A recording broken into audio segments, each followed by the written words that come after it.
5. สรรพคุณประโยชน์ของผักบุ้งไทยที่คุณรู้แล้วจะต้องหันกลับมารับประทานทุกวัน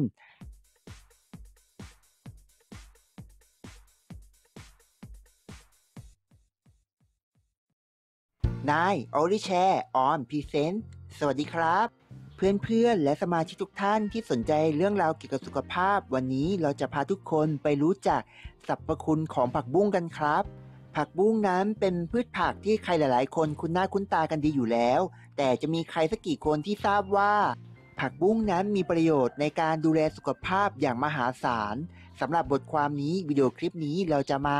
ไขความลับกันครับสรรพคุณและประโยชน์จากผักบุ้งข้อที่1ครับสามารถป้องกันโรคมะเร็งได้มีผลงานวิจัยออกมาแล้วนะครับว่า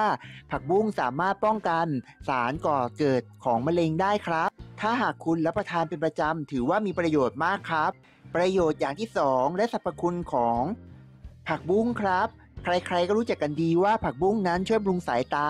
แต่นอกเหนือจากนั้นยังแก้ปัญหาและรักษาอาการโรคตาเป็นต้อตาฝ้าฟางตาแดงสายตาสั้นได้ครับ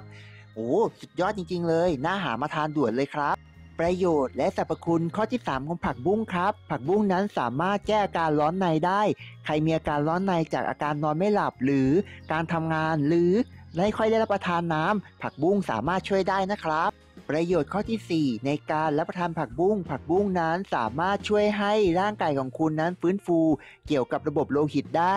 โดยเฉพาะในผักบุ้งมีธาตุเหล็กสูงครับสามารถทำให้เส้นเลือดของคุณแข็งแรงและทำให้หลอดเลือดของคุณกลับมาสุขภาพดีเหมือนเดิมครับสรรพคุณอย่างที่5ของผักบุ้งอันน่าเหลือเชื่อครับผักบุ้งสามารถช่วยบำรุงระบบประสาทและสมอง